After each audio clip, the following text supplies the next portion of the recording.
Então, estamos aqui no nome do curso de Licenciatura de História da Uninter para gravar uma entrevista com o Sr. Jaime Guzzo, que nos concedeu hoje esse momento aí para falar um pouco da história do nosso município, de Dois Vizinhos e região. Agora com o doutor.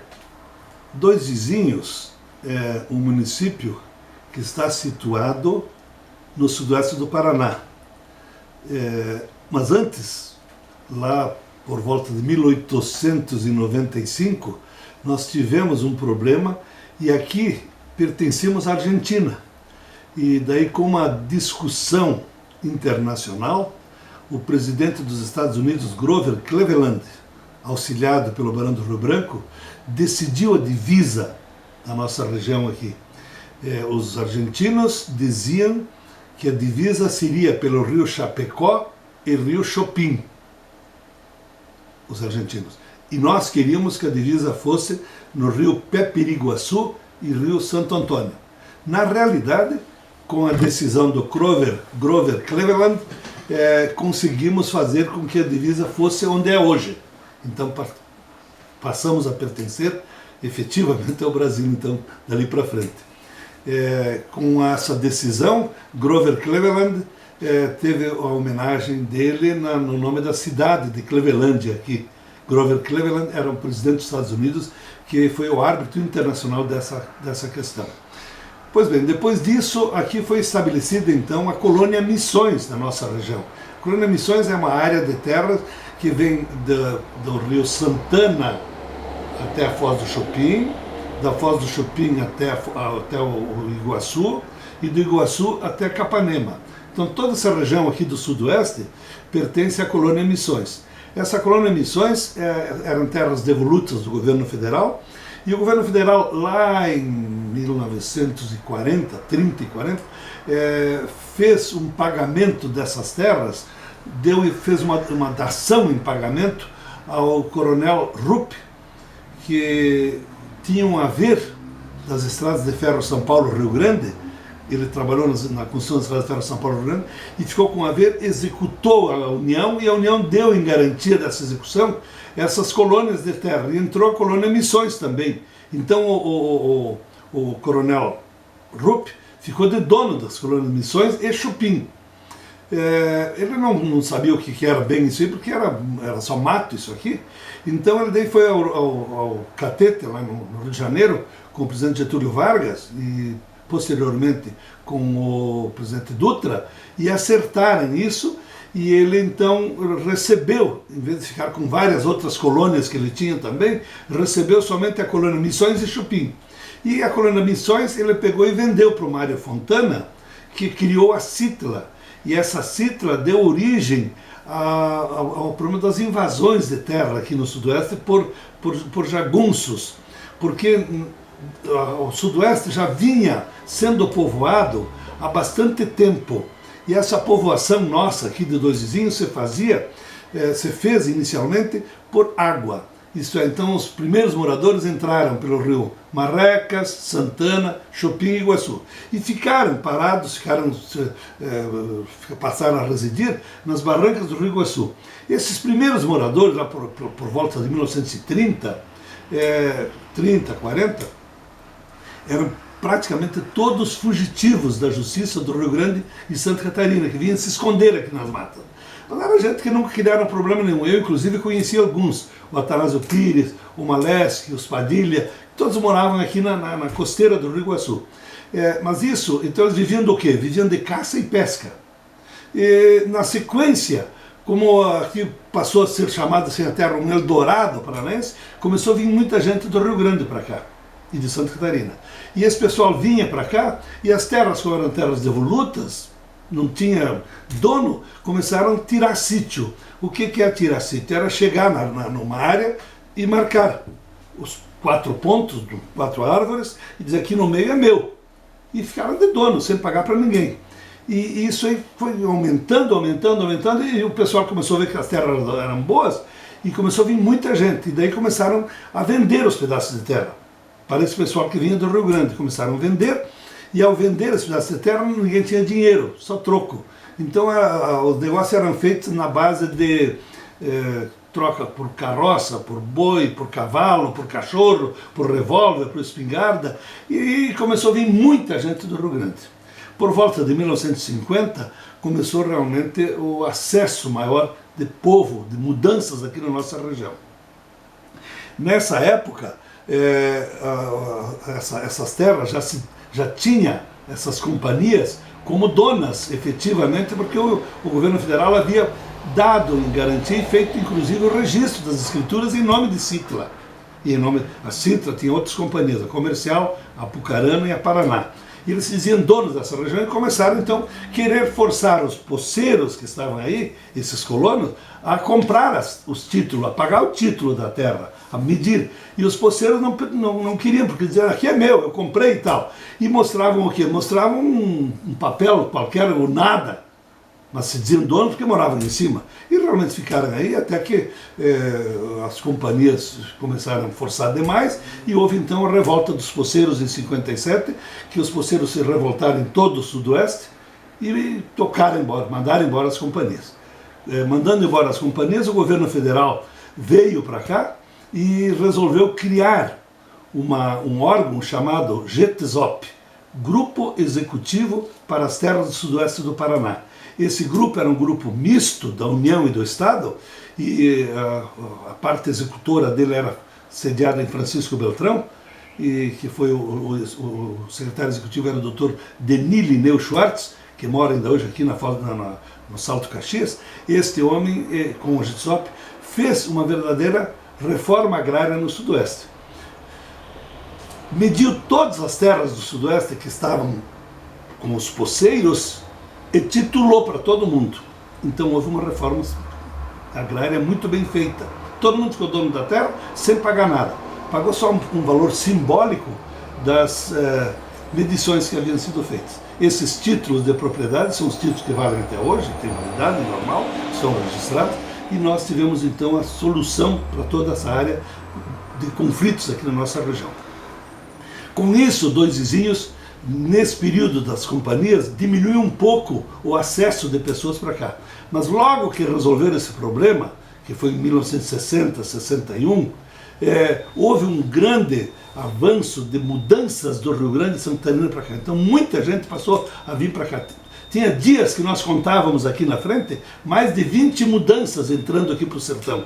Mudança de pessoas que vinham do Rio Grande e Santa Catarina. Então houve um acesso muito grande na década de 50 até o começo de 1960 e 65, mais ou menos, 66 ainda. Houve muita entrada de mudanças aqui na nossa região. Com isso, a nossa região era povoada mais por caboclos, vindos esses caboclos aí de Coronel Vivida, do Rio Grande, até de Barro Preto, que era Chopinzinho, Barro Preto, que era conhecido como Barro Preto e hoje é Coronel Vivida, Mangueirinha, essa região trouxe muita gente para cá. Esse pessoal que vieram para cá nessa época, no princípio, eles viviam então de caça e pesca no primeiro momento, como eu falei. Mas na sequência começaram a derrubar mato e plantar milho. E plantavam milho e colhiam da seguinte forma: soltavam os porcos na roça, soltavam uma quantidade enorme de suínos magros, e daí colhiam o porco gordo, porque eles engordavam na roça. E daí levavam eles tropeando até Pato Branco, não tinha estrada, levavam tropeando até Pato Branco. Então foram chamados safristas. Foi uma época, um ciclo do nosso desenvolvimento, praticamente o primeiro ciclo aqui. O primeiro foi a caça e pesca, na sequência foram os safristas, com a derrubada das matas, aí veio o feijão também. O feijão foi uma época muito boa, muita gente ganhou bastante dinheiro com o feijão, e daí com a madeira, porque começaram em 1960, começaram a vir os serradores, os grandes industrialistas ali de Chapecó, do Rio Grande, vieram para cá e começaram a montar serrarias. Nós tivemos, por volta de 1970, começo de 70, mais de 100 serrarias aqui em Dois Vizinhos. E com isso acabaram imediatamente, num zaz, acabaram com os nossos pinhais. Era muito pinheiro que tinha aqui, acabaram de uma hora para outra. Em 1956, nós tivemos a felicidade de receber aqui em Dois Vizinhos um padre chamado Padre Florencio Cobalt. Esse padre era um padre que tinha a sede dele em Dionísio Cerqueira, ele era pároco lá em Dionísio Cerqueira. E veio a cavalo para cá e conheceu essa região e contou para o bispo que era uma região muito boa e tal. O bispo não queria acreditar muito nele, mas ele insistiu e ficou aqui, meio por conta, até que em 1959 o bispo autorizou ele criar a paróquia de Dois Vizinhos.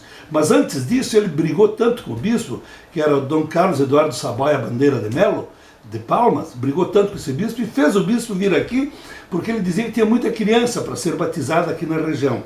E o bispo não acreditava, disse que era só mato e tal. Mas o bispo veio em agosto de 1956, o bispo veio, e ficou 15 dias aqui na região, andando a cavalo, de jipe e tal, e conseguiu naquele período, nesses 15 dias, crismou aqui em Dois Vizinhos 6.000 crianças. Você imagina naquela 1956. Aí que ele autorizou o Padre Florencio efetivamente a montar a paróquia, se estabelecer aqui, construir a casa canônica e tal. Esse Padre Florencio foi um dos precursores do desenvolvimento de Dois Vizinhos.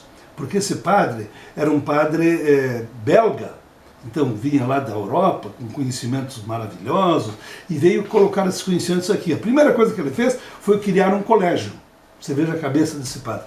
Então, criando o colégio Nossa Senhora de Fátima, ele começou realmente a trazer uma educação diferenciada. Trouxe as Irmãs Azuis para cá, foi indo, foi devagarzinho, e fez a igreja, construiu a igreja, e auxiliou efetivamente na criação do município de Dois Vizinhos, que foi criado em 1960. Criando o município, em 61 já foi feita a instalação do município, com a eleição do primeiro prefeito, o senhor Germano Stedley. E daí, com o município criado, o município começou a desenvolver efetivamente. Apesar de que estava, bem nessa época da criação do município, estava com alguma dificuldade por causa que tinham mandado embora as companhias e o pessoal achava que aqui as áreas eram muito conflitadas. Tinha muito conflito de terra, então teve alguns problemas. Isso somente veio a se resolver, como eu falei antes, lá por volta de 1965, 66, quando o Getúlio titulou essas terras. Daí o povo realmente passou a acreditar no Getúlio. E Dois Vizinhos então passou a progredir.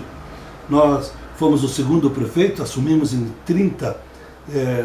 28 de novembro de 1965 e começamos já um trabalho bastante grande no sentido de desenvolver o município, porque ele vinha bastante parado. Em razão de quê? De que o primeiro prefeito, esse Germano Stedley, era um prefeito contra o governo do Estado. O governo do Estado era o Ney Braga, e ele era do PTB, e o Ney Braga era da UDN, então ele não aceitava nada que o governo quisesse auxiliar. Tanto é verdade que o governo que criou o município, o governo deu 500 mil cruzeiros na época para o município. O Germano não quis aceitar, não. Se eu venho do Estado, pode ficar para você, não queremos. Distribuiu algumas motoniveladoras para todos os municípios da região, municípios novos, ele também não aceitou. A nossa motoniveladora ficou lá em Ampere, escrito Prefeitura Municipal de Dois Vizinhos, estava lá em Ampere. Então ele também não aceitou. As escolas que ele fazia aqui, o Germano, ele construía, escola de madeira, naturalmente, no interior, ele construía e colocava uma placa assim: Escola Pública Municipal, construída pela Prefeitura Municipal, sem auxílio do Governo do Estado. Então ele fazia questão de dizer isso. E com isso ele criou realmente alguns problemas. O município não tinha verba, não tinha nada. E quando eu assumi, os professores estavam sem receber, os funcionários sem receber, todo mundo com dificuldades, e nós conseguimos organizar e fazer com que Dois Vizinhos começasse um progresso efetivo. Criamos a comarca de Dois Vizinhos, criamos o ginásio de Dois Vizinhos, criamos uma porção de aspectos assim, fazendo com que efetivamente Dois Vizinhos passasse a desenvolver. Em 1978, depois da minha gestão, já na gestão do Sr. José Ramuschi Júnior, veio para cá a Sadia.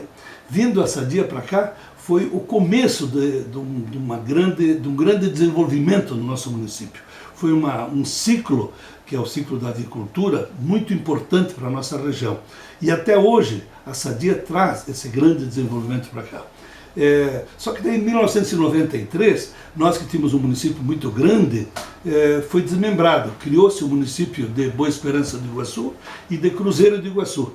Então diminuiu bastante a nossa população, diminuíram os nossos recursos federais também, porque passaram a ir para Boa Esperança e para Cruzeiro, e com isso nós tivemos algumas dificuldades nesse período. No entanto, Dois Vizinhos, na sequência, teve grandes vitórias, como por exemplo em 1997, quando nós assumimos pela segunda vez, conseguimos trazer para cá os cursos universitários. Então trouxemos a Visivale, criamos a Visivale. Nós criamos, era uma instituição municipal, uma fundação municipal. Auxiliamos já em 97 na criação da Escola Agrotécnica Federal, passando recursos do município e funcionários do município para que a Escola Agrotécnica passasse a funcionar. Dela surgiu o Cefet e dali surgiu a UTFPR. Ajudamos a criar a Unicep e com isso outras instituições como a Uninter, outras faculdades vieram para cá e fizeram com que Dois Vizinhos efetivamente se tornasse um polo regional na área de educação. Esse desenvolvimento, a partir do ano de 2000, mais ou menos um pouquinho antes talvez, fez com que a construção civil em Dois Vizinhos tivesse um grande desenvolvimento. Dois Vizinhos cresceu, hoje está mais ou menos com 40 mil habitantes, e esse desenvolvimento, esse progresso que nós estamos sentindo agora, é um progresso que vai ter uma durabilidade muito grande, vai ter uma duração enorme, no mínimo mais de 20 anos, em razão dessas faculdades, desses cursos superiores que trazem muita gente de fora para cá. Então, Dois Vizinhos tem tido um progresso maravilhoso e nós sabemos que isso tudo é em função dos cursos superiores e auxiliado, logicamente, pelo comércio, pela indústria, pela Sadia, pelas grandes empresas que estão se instalando aqui em Dois Vizinhos continuamente. E nós vemos que Dois Vizinhos é um município que realmente formou o polo da nossa região. Mais alguma coisa que eu pudesse... Seria isso, seu Jaime. O nosso tempo é curto, teria muita coisa para falar, né? Mas o tempo estipulado lá é muito curto, infelizmente. Pelo menos dá uma visão bastante global da coisa, mas tem pelo menos a situação muito interessante, até antes, né, da criação do município é importante, porque muita gente não faz ideia do que é. Talvez eu não falei, se você quisesse colocar, não falei do nome, da origem do nome de Dois Vizinhos. Por que tem o nome de Dois Vizinhos? O nome de Dois Vizinhos é o seguinte: na época, lá em 1940, fim de 30, 40, a região aqui era só mato mesmo, e tinha muito caçador que vinha caçar aqui dentro. Então eles vinham até o Verê, tinha estradas. Do Verê para cá eles iam meio a cavalo, carroça, até chegar próximo aqui onde é o Latreille, ali a loja, a fábrica Latreille. E ali existiam dois moradores, duas casas, o seu Genciano Pinto Ribeiro e o João Pedro Pinto Ribeiro. Esses dois moradores tinham duas casas ali. E o povo parava, esses caçadores paravam, deixavam as traias aí, faziam sua parada ali na casa dos dois moradores. E quando se encontrava aqui no sertão, no mato, dizia: escuta, tu deixou onde? Tá cesteando aonde? Deixou onde tuas traias? Deixei lá naquele rio. Mas que rio? O Rio dos Dois Vizinhos, lá lembra? Aquele Rio dos Dois Vizinhos. E começou a pegar o nome, então, o Rio dos Dois Vizinhos. E daí começou a formar um povoado, aonde? Ali no Rio dos Dois Vizinhos. E o povoado do Rio dos Dois Vizinhos ficou o povoado Dois Vizinhos e se tornou o município de Dois Vizinhos daí. Então essa é a verdadeira origem do nome Dois Vizinhos, né? Que foi desses dois moradores, que era o seu Genciano Pinto Ribeiro, eu conheci, e o filho dele que morreu agora, faz uns 3, 4 anos, o seu João Pedro, morreu agora há pouco. Prazer. Tá ótimo, muito obrigado a você. Deus que ajude, que você faça bom proveito se for possível.